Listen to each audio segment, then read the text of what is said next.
I'm just gonna let you dance for a little bit here. You earned it, man. The curse Yeah. for at least a round, for at least a first round series, is broken. You beat the 100-win Mets. God, DeGrom, Yes. Scherzer gets lit up in game one.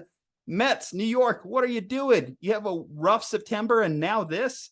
You give up, what, a 10-game lead at one point to the Atlanta Braves, last year's defending World Series champion? At least they was closing in on double digits at one point during the year. And now this? Oh, New York. I don't think they're going to recover from this one. This might be worse than anything the Yankees have done. Oh, no, probably not. But the good news is they'll pay Aaron Judge $400 million this offseason to come play for the Mets because Steve Cohen won't take this one lying down, right? I mean, I know that this is a first irregularity just because we have a new playoff format, but the Mets officially become the first team to not make the division round with 100 wins. Yep, that that's is something correct. that they just got to own. But here's the thing, even if it had been the old format, they still wouldn't have made it with 100 wins because the old format would have been 5 versus 4, and they still would have lost to the Padres because San Diego, I mean, one, baseball is just random, but two, San Diego whooped up on the Mets. Like, do you know how weird it is to have a winner go home playoff? First of all, in San Diego, this never happened, or I guess it happened one time. It's never really happened in my memorable lifetime. I was 5 years old when the Padres made the playoffs. I was 19 when they made it again. In between, it was a lot of Alexi Amaristas and Everett Cabreras playing for the Padres. And now they didn't just win a winner-go-home playoff game. They routed it. Like, it was no question we're going to win this game. And, you know, from a San Diego's perspective, like, for those who don't know, like Joe Musgrove, his dad was a cop in San Diego. He went to a high school there, ended up going to the Astros and the Pirates, and then made it back to the Padres. And now he's like grand marshals parades and stuff. Like, for him to be the guy who does that is a cool rah-rah, like, community situation for San Diego that sports deliver every now and again. And from the Padres' perspective, they don't get to really eliminate people in resounding fashion like they did. And that's super cool, even if it had to take out probably the best team that had a chance to knock out the Dodgers in the National League. Well, I get at least puff my chest out a little bit too, just because I look around all the matchups and I could say at least at some point in the season, I bought into like one of the teams that are still remaining. Like the Guardians, they get to play the Yankees in the first round. The Mariners, they hung around. They're going to be facing their division rival in the Houston Astros. And then the Philadelphia Phillies, I mentioned them as one of those dark horse teams late July. And the Phillies, they got hot. They got really hot on the second half of the season. And now, I mean, talk about getting hot. Talk about that ninth inning performance that they had in game one against the Cardinals. And I hate it only from this standpoint. I love a good storybook ending. And, you know, Albert, congrats on 700. Damn, you didn't deserve that. You didn't deserve getting swept out of the first round. That's all three of them. It was Wainwright, it was Molina, and it was Albert, all gone after the magical season. They all got knocked out by a 6-run ninth inning where the Cardinals just fell apart. I felt so bad for Goldschmidt because his face just looked so sad at the end of that game. Goldschmidt, Arenado, you have two guys in your lineup too competing for the NL MVP. The Cardinals really had a team that, again, going back to the dark horse theories that we're coming up with outside of the core four, and hell, one of the core four is gone in the Mets, going back to the Padres. I mean, we can slide the Braves in real quick. We can slide the Braves in. I guess with everything that happened in September, obviously the Braves overtook the Mets. It wasn't even close. The Braves just found that magic in a bottle that they had going back to last season. The Braves just aren't a team that starts off hot. That's what I learned this season. They're a team that they got to be cold as you know what in April and May, but as soon as June hits, as soon as the weather starts warming up, the Braves, dude, Freddie who? I'm looking forward to that potential NLCS because if we get Braves Dodgers, then that's going to be a great storyline right there. Sorry. I mean, see, this one's conflicting for me because, okay, sorry, man. It's two division rivals here, you know? Okay. Here's what I'll say. I'll say this. I'll be definitive about it. Anytime the Dodgers are eliminated, it feels as good as when the Giants win the World Series. So by that virtue, just get them out. I just don't want to deal with them. I just want to think about them winning another World Series. I know that you look down on this statement, but I will always hold it over them that the 2020 World Series is a sham. It's fraudulent. You get a participation trophy for that weird bubble year that was. Congratulations, Los Angeles. Damn You know straight. what? I'm a Padres fan. I know that we are not supposed to beat the Dodgers. And you know what? I'm just playing with house money at this point. The fact they even got to a series with the Mets, I'm good. The fact that they get to play the Dodgers, I'm good. Like, okay, I'm playing with house money at this How point. awkward will this be if they win it and the year Fernando Tatis is suspended? I know that you love Fernando. He's still your dude. Sure.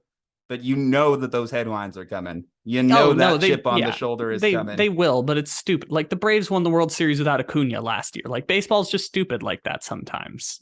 That's okay. Like they're gonna do the headlines. They're gonna smear Tatis. So what? I'm cool with it. He'll serve his suspension. I don't care that he got busted. It's okay. Like they're gonna do the smear campaign, and I'm okay with that. Also, as it came to the other series, I didn't make picks because I don't make playoff picks anymore. You made me do them last year, and I picked the Braves to lose in the first round. But yeah, you could have told me that, made me make picks, and I think I might have gone 0-4 on Wild Card Weekend. I think I might have gone 0-4 on the first round picks because baseball's just stupid like that. Well, the Phillies, we know what they got to do. They just got to outslug people, and that's how their pathway to victory. And now that Bryce is back in there, we can see playoff Bryce Harper and see if he could officially he hit things a off. Bomb in the game 2 against St. Louis. He hit one like 440 feet. It's the longest home run I've seen in months. It's sad in a way that the Nationals won the 2019 World Series without him, just because it's not like Bryce Harper in October ever played poorly. Bryce Harper is a really good October baseball player, and I'm glad that we finally get to see him do it in a Phillies uniform.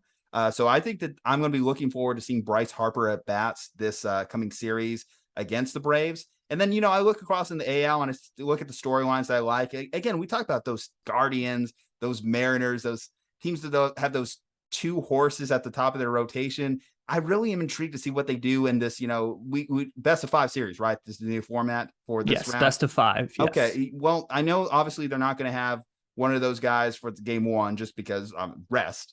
These guys have to rest. But McKenzie was fantastic against the Rays. If they can get some equity and get that win in game 1, surprise the Yankees, then who knows? The Guardians might have a chance to steal this series. It's very likely. I mean, we saw how bad the Yankees were coming off the All-Star break, and we know that they got a little bit of drama in their locker room. They decided to leave Aroldis Chapman off the postseason roster. That one got me off guard. So that was wild. That story was crazy. If you've Bob Nightingale, shout out to a friend of the show, Bob Nightingale, but he basically put out the story that was like Chapman was in Miami and they asked him to come to a workout, and Chapman's like, "Am I going to be on the postseason roster?" And they were like, "We're not sure yet." And he's like, "I'm not going to show up. Then you got to guarantee me a spot if I'm going to show up." I mean, he's been wild. bad. He's been bad this year, so I understand it from the Yankees' perspective, but it's still wild to me. Just, he still has the stuff. I don't know what's really happened with him this year, why it's been so bad. I know he's had injury plague in the early part of the year, but Aroldis Chapman's fall from grace is going to be one of the more unique things going into the offseason to see what team he ends up with next, because clearly he doesn't have a future in New York after this point. You look in the Mariners series against the Astros, so AL West supremacy. Now, I know in the preseason, I picked the Mariners initially to win the division. Dusty and those guys in Houston just said, no, we're still here. We're still fucking good. I think that's going to be such a tight series. I think that one goes 5. That's interesting. I go the other way. If you're going to make me pin down one series I feel most confident in, it's probably the Astros over the Mariners. And I think that's just the respect I have for Houston more than anything else. And baseball's random and weird like that. So I think just, too, what these wildcard teams, we've also seen the momentum of teams in the postseason, the teams that get a play while the other teams get a rest. I'm curious to see how the buys are going to affect teams that got the rest. Do they have to loosen up? Stuff like that comes into play in the postseason. So if you told me that the Astros and Yankees came out a little bit slow, I would not be surprised. If you told me that the Guardians or Mariners could steal a game 1, I would not be shocked. I think that's, in fact, I will lock it in. One of that's going to happen. One of those two teams is going to steal at least a game 1. I don't know which one, but it's going to happen, and it's going to make the Astros and Yankees sweat. I hope it's New York, just because if New York is sweating, we know how fun those headlines are.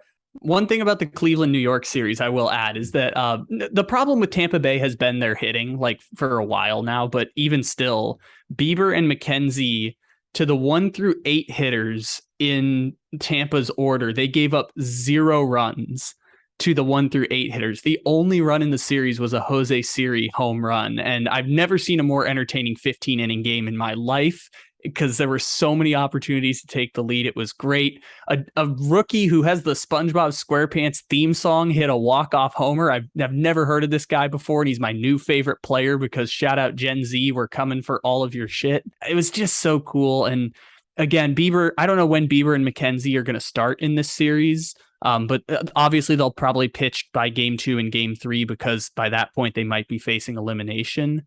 And Cleveland has beaten the respect out of me as the season has gone along. When Jose Ramirez first signed that extension, I was like, oh, he's going to be on a tanking team. And then at every step along the way, I have discredited them, and they have beaten the respect out of me by this point. We're just going to rapid fire predictions. I'm going to force it out of you again. We're just going to do it. We're just going to have to live with it. We're going to lock it in stone. Rapid fire. I'm going to go first. AL.